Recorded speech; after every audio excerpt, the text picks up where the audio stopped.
Chairman sir সংসদে অনেক বক্তব্য দিয়েছেন, ওনার নির্দেশে বিভিন্ন জায়গায় আন্দোলন হয়েছিল। আমরা কোনো সম্মানের জন্য আন্দোলনে নামিনি, আমরা নিরীহ মানুষকে বাঁচাতে, যখন ছাত্র মারা গেল, জনতা মারা গেল, আবু সাইদ মারা গেল, আমরা তখন মর্মাহত হয়ে জনগণের স্বার্থে, এবং আবু সাইদের কবরে প্রথম চেয়ারম্যান স্যারই গেছেন, আমরা জনগণের জন্য রাস্তায় নেমেছিলাম। আমাদের অন্য কোনো দলের সম্মান দেওয়ার দরকার নেই, আমাদের সম্মান আমাদের নেতাকর্মী, আমাদের ভোটার এবং আমাদের জনগণের মধ্যে আছে। এবং অন্যান্য যে নতুন ক্ষুদ্র দলগুলো আসছে, তারা জাতীয় পার্টিকে ভয় পায় এবং জাতীয় পার্টির সমকক্ষ হতে পারছে না বলেই তারা জাতীয় পার্টিকে গালিগালাজ করছে, এবং সে গালিগালাজের মধ্যে তারা একটা শিষ্টাচার বহির্ভূত রাজনীতি করছে।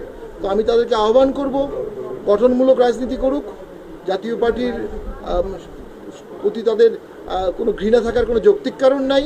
একটা বহুদলীয় সরকার, একটা বহুদলীয় রাজনৈতিক ব্যবস্থা বাংলাদেশে থাকবে, বহুত্ববাদ থাকবে, সেখানে অনেক দল থাকবে। কোনো একটি দল বা কোনো একাধিক দলকে বাদ দিয়ে দেশে রাজনীতি করা ঠিক না।